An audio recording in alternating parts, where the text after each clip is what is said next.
POV, you join a Discord study call. Everyone says we are locking in tonight, which is always the first warning sign.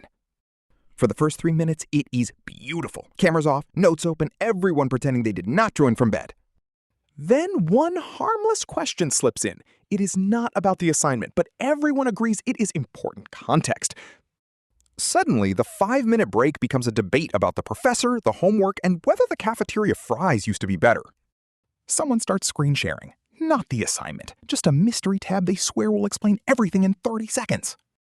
Now someone is explaining a story from freshman year. Nobody knows how we got here, but everyone is emotionally invested. By hour 2, this is no longer a study call. It is a podcast with homework-themed decoration. Then someone asks, wait, did anyone actually study?